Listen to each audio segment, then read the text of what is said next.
Hallelujah, hallelujah. आपण देवाच्या वचनाकडे वळूया. पेरणाऱ्याचा दाखला याच्या शेवटल्या भागाकडे आपण आलेलो आहोत. यासाठी मार्क याचा 4 अध्याय आणि वचन 20. मार्क 4:20. चांगल्या जमिनीवर म्हणजे मनुष्याविषयी सांगत या. चांगल्या जमिनीवर पेरलेले हे लोक आहेत की ते वचन ऐकून ते स्वीकारतात. मग कोणी 30 पट, कोणी 60 पट, कोणी 100 पट असे पीक देतात. घेतात नाही, देतात. मग हे देण्याविषयी कुणाला सांगण्यात येत आहे? हे कोणत्या लोकांविषयी सांगलं जात आहे? एक महत्त्वाची गोष्ट मला सांगू द्या की जरी जी वाटेसारखी जी सडक आहे त्याच्यावरचं बी पक्षी घेऊन गेला. त्याचे कारण आम्ही आध्यात्मिक पाहिलेले आहेत. जी एक प्रकारची खडकाळ जमीन आहे त्याच्यामध्ये उगवलं, परंतु सूर्य उगवल्यानंतर ते जळून गेलं. त्याचंही आत्मिक कारण आपण पाहिलंय. जी काटेकुसळ्याची जमीन आहे त्याच्यातलं बी वाढलं, झाड झालं, फळ आलं, पण ते फळ पिकलं नाही. त्याच्याही आत्मिक कारण पाहून झाले. पण या 3 जमिनीमध्ये आम्ही समजू शकतो की जमीन खराब आहे. जमीन खराब आहे, मनुष्याची प्रवृत्ती खराब आहे. त्या मनुष्याला तारण माहिती नाहीये, त्या मनुष्याला ख्रिस्त माहिती नाही, किंवा माहिती असून सुद्धा स्वार्थीपणाने आलेले असतील किंवा दिखाऊपणाने असतील. परंतु ही जी चांगली जमीन आहे या चांगल्या जमिनीमध्ये पण आम्हाला नुकसान पाहायला मिळत आहे. ज्याच्यापैकी तिथं लिहिलेलं आहे की या ठिकाणामध्ये जे वचन ऐकून स्वीकारतात, मग कोणी 30 पट, म्हणजे याचा अर्थ जर 30 पट म्हटल्यावरती 70 पट नुकसान आहे. चांगल्या जमिनीमधून 70 पट नुकसान नाही व्हायला पाहिजे. चांगल्या जमिनीमधून 100% रिझल्ट आला पाहिजे. 100% 100% पीक आलं पाहिजे. पण चांगल्या जमिनीमध्ये पण 70 पट नुकसान का आहे यामागचं कारण तुम्ही चांगल्या जमिनीतले लोक आहेत. कदाचित तुम्ही सांगत नसाल, कदाचित तुम्ही बोलत नसाल, परंतु तुम्हाला माहिती आहे की तुमच्या जीवनातून देवाला किती पट पीक चालले. तुमच्या जीवनातून खऱ्या अर्थाने देवाला तुम्ही पीक चांगलं देताय का? तुम्ही चांगल्या जमिनीतले आहात म्हणजे तुम्ही येशूला स्वीकारले, तुम्हाला तारणाचा अनुभव आहे, तुम्ही बाप्तिस्मा झालेले लोक आहात, तुम्ही प्रभू भोजन घेणारे लोक आहात, तुम्ही सुवार्थ वेळ प्रसंगी सांगणारे लोक आहात, तुम्ही प्रभूला देणारे लोक आहात, तुम्ही प्रभूची सेवा जी मिळत आहे ती सेवा करतात. पण तरी सुद्धा तुमच्या जीवनरूपी जमिनीतून देवासाठी कदाचित 30 पट पीक मिळत आहे, पण 70 पट नुकसान होत आहे. कुठं 40 पट, काय म्हटलेलं आहे, कुठं 60 पट, म्हणजे त्या ठिकाणामध्ये 40 पट नुकसान आहे. Hallelujah, praise the Lord. आज मी तुम्हाला हे 70 पट आणि 40 पटचं थोडक्यामध्ये प्रगटीकरण देणार आहे. आज थोडक्या वेळामध्ये तुमच्याशी या गोष्टी मी आज शेअर करणार आहे. यासाठी कुठलंही वचन वाया जाऊ देऊ नका. या थोड्या वेळासाठी आपलं लक्ष पूर्ण देवाच्या वचनाकडे लावा आणि स्वतःशी एक आत्मनिग्रह करा की देवाचं कोणतंही वचन मी वाया जाऊ देणार नाही. हालेलुया. मी नेहमी एक गोष्ट शमूएल बाळाच्या जीवनातून पाहतो. शमूएल बाळाला परमेश्वराने 5 प्रकारचे दर्शन दिले. 3 दर्शन त्याला समजलं नाही, जे वाणीद्वारे होतं.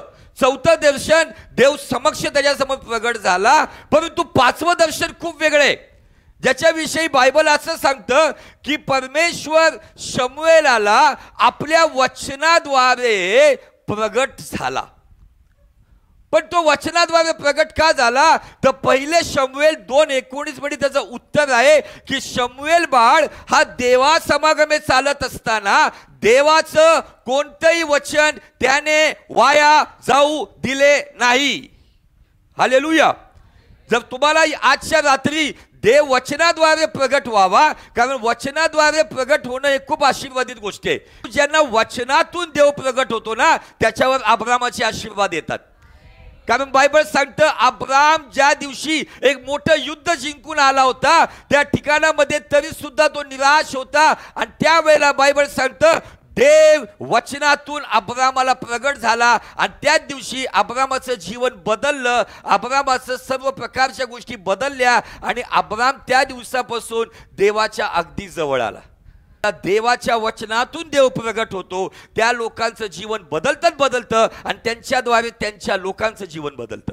Hallelujah, praise the Lord. यासाठी खूप लक्षपूर्वक आजच्या वचनाकडे लक्ष द्या. बायबल सांगतं या ठिकाणामध्ये 30 पट म्हणजे 70 पट नुकसान झालेलं आहे. मग 70 पट नुकसान का झालेलं आहे? तुम्ही चांगल्या जमिनीतले लोक आहात, तुम्ही रेग्युलर चर्चला येणारे लोक आहात, तुम्ही उपवास प्रार्थनेमधले लोक आहात, तुम्ही त्या मीटिंगमध्ये येणारे लोक आहात, तुम्ही सेवा करणारे लोक आहात, पण कारण काय आहे की तुमच्या जीवनातून हे नुकसान होते? Hallelujah, hallelujah. सगळे आहेत का इथं? हालेलुया. त्याच्या मागचं कारण मला महत्त्वाची गोष्ट सांगायचं आहे की ज्याच्या जीवनातून पवित्र आत्मा जर दुखी असेल, त्या व्यक्तीच्या जीवनामध्ये तो पवित्र आत्मेने चालतो. पण असे काही क्षेत्र आहेत, त्या क्षेत्राकडे जर पाहिलं, जसं आपण मागच्या वेळेला पाहिलं की जसं योएल भविष्यवक्ता सांगतो की पेवे रिकामी पडलेत, कोठारे रिकामी पडलेत, पीक बुडालं आहे. ज्याच्या मागचं कारण आम्ही पाहिलं योएल 1:17 मध्ये, कारण ढेकळाच्या खाली बीला बुरा चढलाय, वचनाला बुरा चढलाय. हे जमिनीमधलं आम्हाला नैसर्गिक कारण कळते, पण आता आम्ही आमच्या जीवनरूपी जमिनीला पाहणार आहोत की आमच्या अशा कोणत्या कोणत्या क्षेत्रामधले ढेकळं आहेत की जिथं बी उत्तम पेरलं गेले पण बीला बुरा चढलाय, कारण ढेकळं खूप आहेत. त्या ढेकळांपैकी मुख्य कारण आम्ही समजून घेऊया, मग आपण पुढे जाऊया. त्यासाठी इफिसकारास पत्र याचा 4था अध्याय आणि वचन 30. पवित्र आत्म्याला खिन्न करू नका, तुम्ही त्या आत्म्याच्या योगे मुद्रित झाला आहात. आता पवित्र आत्मा आमच्या जीवनातून खिन्न का होतो? पवित्र आत्मा खिन्न होण्यामागचं मूळ कारण इथं दिले, सर्व प्रकारचं कडूपण, ज्याला इंग्लिश मध्ये म्हणतात बिटरनेस आणि हिंदी में कहते हैं कड़वाहट.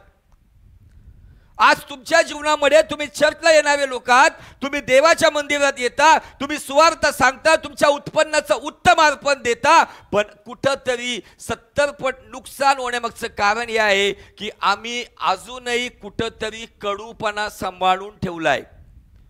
मग तुम्ही पवित्र आत्म्याने भरून अन्य भाषा बोलणारे असाल, तुम्हाला पवित्र आत्मा दर्शनही देत असाल, तुम्हाला पवित्र आत्म्याद्वारे तुम्ही देवाच्या आत्म्याने भरून तुम्ही सर्व काही करत असाल, पण काम फक्त 30% होत आहे. 70% नुकसान का होतंय? बिटरनेस आणि कडूपणा हा कुणामध्ये काम करतो? कडूपणा वाढण्याचं कारण काय आहे? कडूपणा निष्पन्न होण्याचं कारण काय आहे? कडूपणा जन्म घेण्याचं कारण काय आहे? तर त्याचं मूळ कारण आहे अक्षमा. अक्षमा. आणि या अक्षमेमुळं क्षमा मागत नाही आणि क्षमा करत नाही, त्यामुळं आज मंडळांमध्ये, मग ती मोठी मंडळी असो, कुठलीही मंडळी असो, मेगा चर्च असो, छोटा चर्च असो, पण मंडळांमध्ये काही लोकांच्या जीवनातून 30 पट पीक का मिळत आहे? त्याचं कारण 70 पट नुकसान यासाठी होते, पवित्र आत्मा खिन्न आहे आणि पवित्र आत्मा खिन्न होण्याचं मूळ कारण आहे कडूपणा. आणि कडूपणा यासाठी आहे की आम्ही आमच्या अपराधांची क्षमा केली नाहीये, आम्ही आमच्या चुकलेल्या गोष्टीबद्दल क्षमा मागितली नाहीये, आम्ही क्षमा मागितली नाही, आम्ही क्षमा केली नाही, आणि म्हणून ते कडूपणाचं मूळ एखाद्या विषारी सापाप्रमाणे वाढत आहे. मी प्रॅक्टिकली काही गोष्टी या 4-5 दिवसापूर्वी पाहत असताना, मी या वचनावरती मनन करत असताना, ज्या वेळेला एखाद्या सापाचा दंश, विषारी सापाचा दंश ज्यावेळेस होतो ना, तर काही साप असे आहेत की त्याचा दंश झाल्यावरती त्याचा डायरेक्टली इफेक्ट मेंदूवरती होतो आणि त्याला पॅरालाइज किंवा पक्षघात होतो. आणि काही साप असे आहेत की त्याचा दंश झाल्यावर त्याचं विष रक्तामध्ये मिसळतं आणि रक्तामध्ये गाठी व्हायला लागतात, आणि रक्तात गाठी झाली की किडनी आणि लिव्हर फेल व्हायला लागतं. मी प्रॅक्टिकली यातून अभ्यास करतो 4 दिवस की काय प्रकार आहे की कडू विष शरीराला नष्ट करत आहे, कडूपणा आत्म्याचं पीक नष्ट करत आहे. का माझ्या जीवनामधून असं कोण आहे का ज्यांनी माझं नुकसान केलं, विश्वासघात केला, माझ्या विरुद्ध माझ्या चांगल्या कामाचं वाईटाने मला उत्तर दिलं? No problem. आम्हाला प्रभूने प्रभूच्या प्रार्थनेचा अर्थ शिकवलाय. आम्ही प्रभूची प्रार्थना बोलतो ना, प्रभूच्या प्रार्थनेचा अंत काय आहे?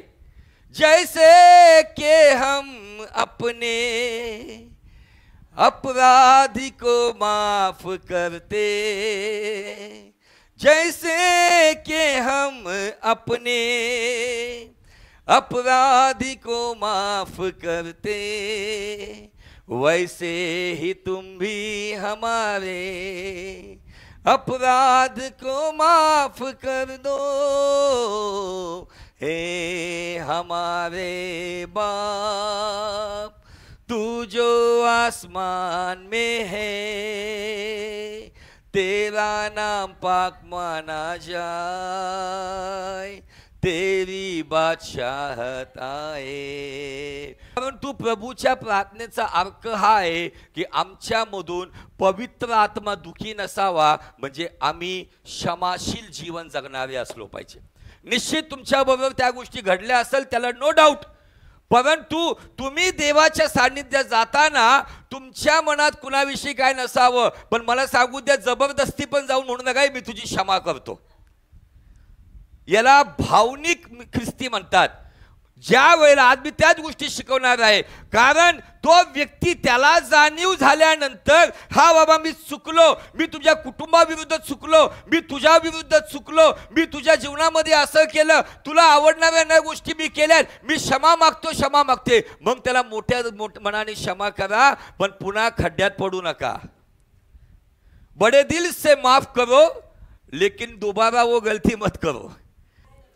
पवित्र आत्मा येशू ख्रिस्ताने ज्या वेळेला शिष्यांना देताना, ज्या प्रभू येशू ख्रिस्त मरणातून जिवंत झाला, पुनरुत्थान त्याचं झालं, आणि पुनरुत्थानानंतर जी पहिली भेट त्यांनी शिष्यांबरोबर केली, त्यावेळेचं एक उदाहरण तुम्हाला देऊन मी पुढे नेऊ इच्छितो। योहानाचं शुभवर्तमान याचा अध्याय 20 आणि वचन 21, 22 आणि 23। फुंकर टाकला। आता काय लोक या फुंकरवरती खूप कॉपी मारतात। जर कुणी तुमच्यावरती फुंकर मारून पवित्र आत्मा टाकत असेल ना, थोडं अलर्ट राहा। आम्ही येशू नाहीये, निश्चित येशू प्रमाणे चालतो। पवित्र आत्मा फुंकर घालण्यासाठी दिलेला नाहीये, कारण त्याचा कुठलाही असा बेस आम्हाला बायबलमध्ये सापडत नाही। पवित्र आत्म्याचा हा पहिला अनॉइंटिंग आहे। कधी शिकवल मी, पवित्र आत्म्याचे 3 अनॉइंटिंग शिष्यांना झालेले आहे, ज्याच्यापैकी हा पहिला आहे। तरी सुद्धा आरती टीम बॅकस्लाइड होऊन पुन्हा मासे धरायला गेली तिबिरिया समुद्रामध्ये। सेकंड अनॉइंटिंग पेंटिकॉस्टच्या दिवशी झालाय, ज्या वेळेला रबा रबा रबा सुरू झाले। आणि तिसरा अनॉइंटिंग जो आहे, एका मोठ्या छळातून गेल्यानंतर त्यांनी स्वर्गाकडे हात उंच केले, त्या मोठा भूकंप झाला आणि ते पवित्र आत्म्याने भरले, आणि तिथून पुढे ते पवित्र आत्म्याच्या सामर्थ्याने मरायलाही तयार झाले। पहिल्या अनॉइंटिंग मध्ये जीवाच्या भीतीने, पोटा पाण्याच्या भीतीने ते पुन्हा मासे धरायला गेले। ज्या कोणाच्या पापांची क्षमा तुम्ही करता, त्याची क्षमा झाली आहे, त्या कोणाचं अकाउंट तुम्ही बाकी ठेवता, बॅलन्स ठेवता, उधारी ठेवता, ती तशीच ठेवलेली आहे। न्यायाच्या वेळेला परमेश्वर म्हणाल, लय प्रभूची प्रार्थना बोलत होती ग, लय प्रभूची प्रार्थना बोलत होता, व हे काय तुझा अकाउंट, ना तू क्षमा मागितली ना तू क्षमा केली, म्हणून बऱ्याच लोकांचं ऑडिट वरती जमा झाले। आम्हाला किती पवित्र आत्मा असो, पण मला सांगू द्या, जर या गोष्टी नसल तर चांगल्या जमिनीमध्ये पण जे 30% जे पीक आले आणि 70% जे पीक गेले, याचं जर बेनिफिट किंवा याचा फायदा घ्यायचा असेल तर आज निर्णय घ्या की माझ्यातला कडूपणा मी क्षमा मागून आणि क्षमा करून काढून टाकल। ते ढेकळं जे आहेत ती फोडून टाकल। जे बी ढेकळाला चिटकून खराब होते ते बी आता खोल जमिनीमध्ये जाऊ देणार आहे। Hallelujah, praise the Lord. पवित्र आत्म्याविषयी येशूने या गोष्टी बोलला। आणि त्याच्यानंतर आता मूळ पॉइंटकडे आपण येऊया। एकदा असं झालं, पेत्र येशू ख्रिस्ताला खूप असे आडवे तिडवे प्रश्न करायचा, प्रभू हे असं का, प्रभू ते तसं का, आणि असं करता करता त्याने एक प्रश्न केला, पण त्या प्रश्नाकडे जाण्याच्या अगोदर मी थोडंसं तुम्हाला जुन्या करारात घेऊन जातो. उत्पत्तीचं पुस्तक याचा 33 अध्याय, या ठिकाणामध्ये दोन भावांचा समेट झालाय, याकोब आणि एसाव. याकोबाने काय केले तुम्हाला सर्वांना माहिती आहे, तुम्ही बायबल वाचणारे चांगल्या जमिनीतले लोकात. याकोबाने फसवून आपल्या भावाचा आशीर्वाद, आपल्या बापाच्या आंधळेपणाचा फायदा उचलून तो आपल्या बापाला फसवून आपल्या भावाचे आशीर्वाद घेऊन पळून गेला होता. परंतु ज्यावेळेस तो परतून आल्यावर त्याला जाणीव झाली आणि त्याच्या आधी त्याला देवाचं दर्शन झालं. तो ख्रिस्ताबरोबर मल्लयुद्ध म्हणजे प्रार्थनेचं युद्ध त्यांनी केलं आणि याकोबाचा इस्रायल तो पनियलमध्ये झाला. त्याचं पूर्ण पर्सनॅलिटी बदलली, त्याचं एक प्रकारचं तारण झालं, त्याचं जीवन आणि मनपरिवर्तन झालं. आणि त्यानंतर तो आपल्या भावाला भेटण्यासाठी निघाला आणि भावाला भेटायला निघत असताना त्यांनी या ठिकाणामध्ये कृती केली. उत्पत्ती असं 33 अध्याय आणि वचन 3 पासून पुढे याकोबाविषयी काय सांगितलं ऐका.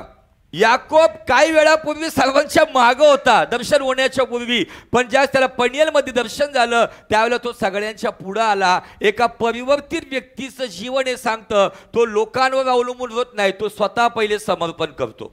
भावाजवळ जाऊन पोचेपर्यंत तो याकोब, आता थोडंसं ते पिक्चर समोर घ्या, एसाव वरून पर्वतावर उतरतोय आणि याकोब खालून चढतोय. त्यांनी भावाला दुरूनच पाहिल्यावरती भावाने बघितल्यानंतर, कारण एसाव रागाने लालबुंद होऊन याकोबाला एक मोठं सैन्य घेऊन आपल्या भावाला मारण्यासाठी निघाला होता. परंतु त्यांची भेट होण्यापूर्वी याकोबाने आपल्या अपराधांची क्षमा नुसतं तोंडाने मागितली नाही, त्यांनी कृती केली. 7 वेळा त्यांनी जमिनीवर लोटांगण घेऊन भावाला दाखवलं की माझ्या भावा मी चुकलो, आय एम सॉरी, माझ्याकडून ही घोड चूक झालेली आहे, मी तुझा आशीर्वाद हिरवलेला आहे. बायबल सांगतं 7 वेळा तो जमिनीवरती उपडा पडून त्यांनी क्षमा मागितली. आणि याच आधारावरती नवीन करारामध्ये पेत्र याच पॉइंटवरती घेऊन येशूला प्रश्न करतोय. मत्तईचा 18 अध्याय आणि वचन 21 पासून पुढे. मत्तई 18:21 पासून पुढे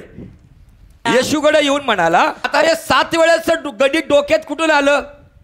कारण त्याला माहिती होता आमचा पूर्वज अब्रामाचा प्रभू, इसाकाचा प्रभू, याकोबाचा प्रभू, त्या याकोबाने आपल्या भावाची क्षमा मागताना 7 वेळा जमिनीवर झुकला. म्हणून त्याच्या डोक्यात 7चं गणित होतं.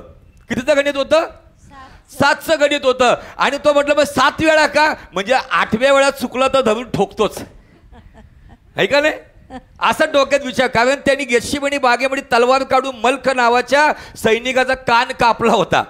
त्याचंही तारण, त्याचंही परिवर्तन कधी झालं? ज्या वेळेला तिबिरियाच्या समुद्रावरती येशूने त्याला 3 वेळा प्रश्न केले प्रीतीवरती, तेव्हा तो खऱ्या अर्थाने प्रीतीमध्ये आला. पण तोपर्यंत प्रीती नव्हती, लोकांसाठी भीतीच होती.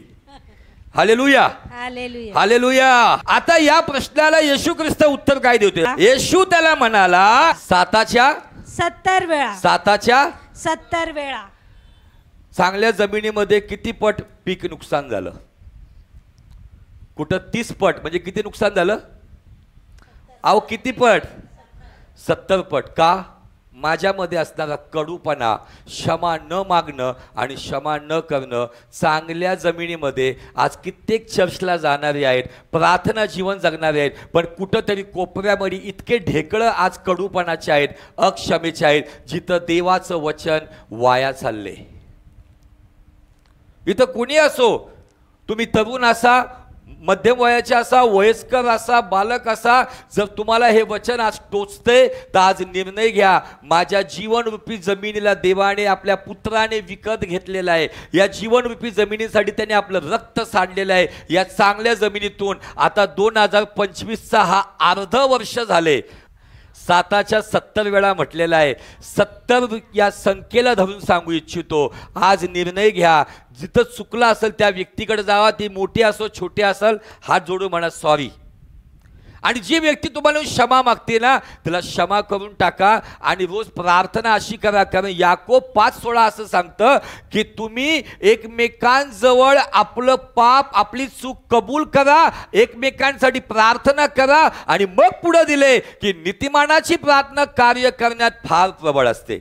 मी क्षमाशील नाही तर मी प्रार्थनाशील नाही. मी क्षमाशील न होता जर प्रार्थनाशील आहे ना, ती प्रार्थना व्यर्थ आहे. ज्ञान बुद्धी चातुर्याची आणि अलंकारिक शब्दांची आहे.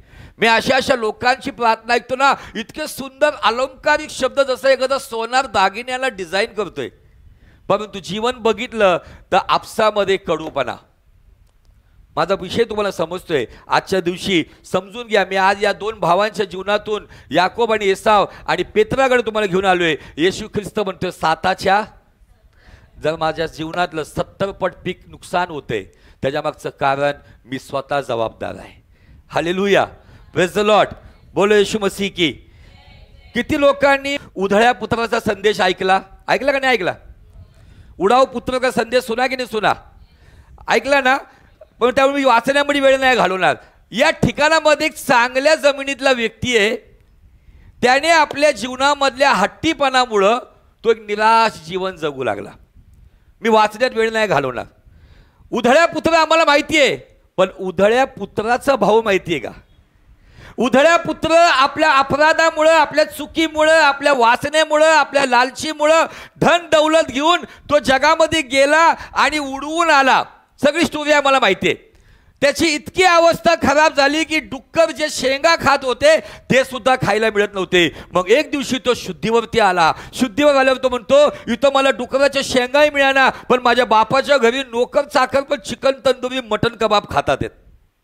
आणि तो परतून येतो आणि मला सांगू द्या की मेंढपाळ निश्चित हरवलेल्या मेंढराला शोधायला गेला, पण बाप हरवलेल्या पुत्राला शोधायला गेला नाही. जर तुम्हाला खऱ्या अर्थाने स्वर्गीय पित्याचा फादर्स डे सेलिब्रेट करायचा असेल तर तुम्हाला आपल्या अपराधांची सर्व गोष्टी कबूल करून त्या पित्याच्या जवळ आलं पाहिजे. जिथून तू चुकला, प्रगटीकरण सांगतं, तू कुठून चुकला, कुठून पडला, तिथून आठवण कर आणि पहिली प्रीती आणि पहिलं काम करायला सुरुवात कर, म्हणजे मी तुझी समय तुझ्या जागेवर पुन्हा ठेवील. Hallelujah, praise the Lord. ज्या फाटकाच्या जवळ येऊन फाटकाकडून ज्या उधळ्या पुत्र बापाला शेवटी बाय बाय करून सगळी धन दौलत करून निघाला ना, त्या फाटकाकडं एक धन दौलत घेऊन गेलेला पुत्र एक भिकाऱ्याच्या अवस्थेमध्ये आला. परंतु त्या फाटकाजवळ आल्यानंतर बाप धावत गेला. त्यांनी त्याची घाणेरडी अवस्था बघितली नाही, त्याचे घाणेरडे कपडे बघितले नाही, त्याची घाणेरडी दुर्गंधी बघितली नाही. बापाने त्याला मिठी मारली आणि त्याचे किस केले, त्याचं चुंबन घेतलं. आज ज्या ठिकाणी मी देवापासून दूर गेलोय त्या ठिकाणामध्ये या, पश्चाताप करा. तो पिता पुन्हा तुम्हाला आलिंगन देऊन त्याच्या पुत्राच्या नावामध्ये तुम्हाला चुंबन देण्यास समर्थ आहे. हालेलुया. आणि हे सगळं झालं, बापाने पुत्राला स्वीकारलं आणि नोकरांना सांगितलेला नवीन कपडे घाला, याला पुन्हा 2 तोळ्याची अंगठी घाला, याच्या पायामध्ये पुन्हा एकदम ब्रँडेड काय म्हणतात त्याला, बुट छपला घाला, ह्याच्यासाठी मेजवानी द्या. आणि हे सगळं चालू असताना चांगल्या जमिनीमधला उधळ्या पुत्राचा भाऊ येतो आणि त्याला कोणतरी सांगतं, तुझा भाऊ आला आहे आणि तुझ्या बापाने ज्याने सगळी प्रॉपर्टी नेली तो मेजवानी ठेवलेली आहे. त्यावेळेला या चांगल्या जमिनीमध्ये बापाच्या जवळ असणारा, कुठं आज बापाच्या जवळ म्हणजे चर्चमध्ये असणारे पण लोक आहेत ना, चुकलेल्या लोकांविषयी कुठंतरी दोष देतात. आम्ही तर तसे नाही ना, आम्ही तर असं केलं नाही ना, आम्ही तर अजून असंच आहे ना. मला सांगू द्या, चांगल्या जमिनीमध्ये आज हे दोष आढळतात. आज तुम्हाला या उधळ्या पुत्राच्या भावाची काय गोष्ट महत्वाची ती ऐकून घ्या. लूक याचं शुभवर्तमान आणि वचन 15 अध्याय वचन 26 पासून पुढे मी वाचतो. तेव्हा त्याने एका चाकराला बोलून विचारले, हे काय चालले? त्याने त्याला सांगितले, तुमचा भाऊ आला आहे आणि तो तुमच्या वडिलांना सुखरूप परत मिळाला म्हणून त्यांनी पुष्ट वासरू कापले आहे. तो रागावला व आज जाईना, म्हणून त्याचा बाप बाहेर आला आणि त्याची समजूत घालू लागला. परंतु त्यांनी बापाला उत्तर दिलं, पहा, इतकी वर्ष मी तुमची सेवा चाकरी करत आहे, पण तुमची एकही आज्ञा मी कधीच मोडली नाही, कधीच मी तुमची एकही आज्ञा मोडली नाही. परंतु तो पुढं म्हणतोय, खूप सुंदर गोष्ट बोलतोय, जे आजकालचे लोक सगळीकडे बोलतात, तरी मला आपल्या मित्रांसोबत आनंदोत्सव करण्यासाठी तुम्ही कधी एक करडोही दिलं नाही. पण ज्याने तुमची संपत्ती कसबिनीसमोर खाऊन टाकली, हा तुमचा मुलगा परत आला, तुम्ही त्याच्यासाठी पुष्ट वासरू कापले. त्याने त्याला म्हटले, बाळा, तू तर माझ्याबरोबर नेहमीच आहे आणि जे काही आहे ते सर्व तुझंच आहे. तरी उत्सव कर, आनंद करणे योग्य आहे, कारण हा तुझा भाऊ मेला होता, तो जिवंत झाला आहे, हरवला होता, सापडला आहे. हे सगळं सांगण्यामागचं कारण काय? हे सगळं सांगण्यामागचं कारण हे आहे की चांगल्या जमिनीत बापाच्या जवळ राहणारा व्यक्ती त्याने आपल्या मनात ईर्ष्या ठेवली. मनुष्याचे जी पहिली संतान या जगामध्ये आले, एकाचं नाव काईन आणि दुसऱ्याचं नाव हाबेल. त्यांच्या काईनाकडून जे कृत्य घडलं, जो वध त्याने आपल्या भावाचा केला, त्याच्यामागचं कारण काय होतं? ईर्ष्या. कडूपणामध्ये ते पण येतं. पण इकडचं कारण काय माहितीये का? मी आज्ञा पालन करतोय, मी चर्चला येतोय, मी देतोय, मी येतोय, परंतु आज एक व्यक्ती चुका करून पण त्याला पुन्हा जर तुम्ही क्षमा करताय, तर मला सांगू द्या, स्वर्गीय पित्याने जर माझी क्षमा केली तर मी अडवणारा कोण? Hallelujah, praise the Lord.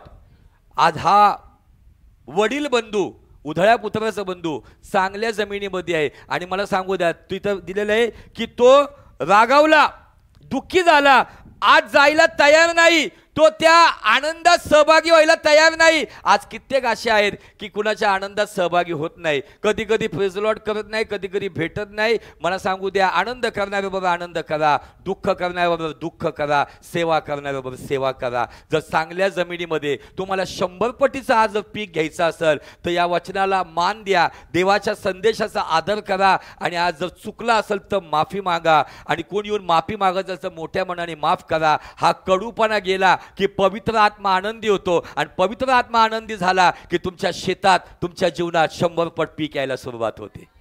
Hallelujah, praise the Lord. आता चांगल्या जमिनीमध्ये आम्ही पाहतो की पुढचं नुकसान किती पट आहे? 60 पट. नुकसान किती आहे? मग 40 पट नुकसान काय? तर 40 पट मी तुम्हाला सांगितलं की चांगल्या जमिनीमध्ये पीक न येण्याचं 3 कारण आहे. नंबर 1 अज्ञान, नंबर 2 आळस आणि नंबर 3 अवज्ञा, आज्ञाभंग. आता आज्ञेमध्ये आम्हाला सगळ्यात मोठी आज्ञा काय माहिती आहे? काय सांगितलं आज्ञेमध्ये मोठी आज्ञा? प्रीती कर. God is love, love is God, है ना? प्रीती कर ही सगळ्यात मोठी. बायबल सांगतं की ही आज्ञा पाळल्याबरोबर तू पूर्ण बायबल पाळल्यासारखं आहे.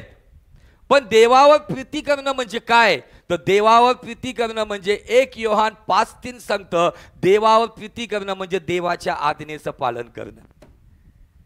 Hallelujah, hallelujah. आज मला सांगू द्या की 40 पट हे कशाला दर्शवतं माहिती आहे? 40 ही संख्या कसोटी, जोखीम, परीक्षेला दर्शवतं. इस्रायल लोकांचं परीक्षा किती वर्ष चालली? रानामध्ये एलिया किती वर्ष चालला? किती दिवस चालला? हा, सगळ्यांना माहिती आहे. पाऊस किती दिवस पडला आहे ना? म्हणजे 40 ही संख्या परीक्षेला दर्शवती. आणि तुमच्या जीवनामध्ये येणाऱ्या परीक्षा, ज्यावेळेस देव म्हणतो माझ्या मुला, माझ्या मुली, क्षमा कर, क्षमा माग, ही आज्ञेचं पालन करताना या कसोटीवर मी खरा उतरतो. जर मी खरा उतरत नाही तर घे 60%, 40% नुकसान. एक नवीन गोष्ट मी आज शिकलो. जिथे जिथे पण आज्ञेचं पालन करताना जो व्यक्ती चांगल्या जमिनीमधला अपयशी ठरतो त्याला 60% पदरात पडतं, 40% निघून जातं. आजपासून निर्णय घ्या, माझा फायदा हो किंवा नुकसान हो, मला अपमान मिळो किंवा सन्मान मिळो, मला कोणी विचारू वगैरे नाही विचारू, पण माझ्या पित्याच्या आज्ञेसाठी माझा गळा जरी कापायची वेळ आली तर शेवटपर्यंत प्रगटीकरण सांगतं, प्राण देणे तक विश्वासी रहे.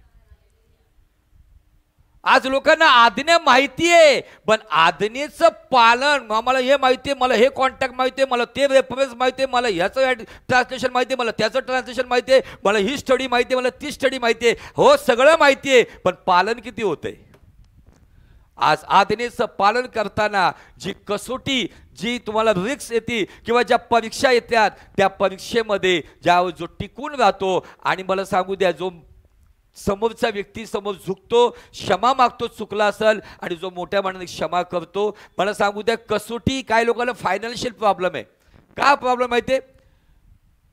करीनकराच्या मंडळीला संत पौल देण्याविषयी जेव्हा सांगतो त्यासोबत म्हणतो, देण्याविषयीच्या कसोटीमध्ये म्हणजे तुम्हाला प्रभूचं जे देणं आहे आणि त्याच दिवशी तुम्हाला कुठंतरी ते खर्च करायचं आहे आणि त्या दिवशी जर तुम्ही ती अमाऊंट देवाला जे देण्याचं त्या दिवशी मी फायनान्सवर बोलत नाही, मग तो वेळेविषयी असो, तुमचे टॅलेंट विषयी असो, तुमच्या प्रार्थना जीवनाविषयी असो, सुवार्ता सांगण्याविषयी असो, सेवा करण्याविषयी जे काय असो, ज्या दिवशी देवाचे ते देण्याचे दिवस आहे, देण्याची वेळ आहे, त्या कसोटीस मी जर पसंतीस उतरत नाही तर मला सांगू द्या तेवढ्या वेळेसाठी ती वेळ भागवली जाईल. म्हणून अनेक लोकांच्या जीवनामध्ये आज वर्षानुवर्ष फायनान्शियल प्रॉब्लेम सुटत नाहीत. कारण 40 पट नुकसान हेच दर्शवतं की आम्ही आज्ञेचं पालन कसोटीस उतरताना आम्ही कधी आम्ही शरीर संतुष्टी आणि स्वतःच्याच गोष्टीमध्ये अडकतो. म्हणून आमच्या चांगल्या जमिनीमध्ये जरी उत्तम बी पेरले परंतु आज कुठंतरी नुकसान उचलतोय. प्रभू करो या पेरणाऱ्याच्या दाखल्यातून परमेश्वर निश्चित तुमच्या जीवनात कार्य करू.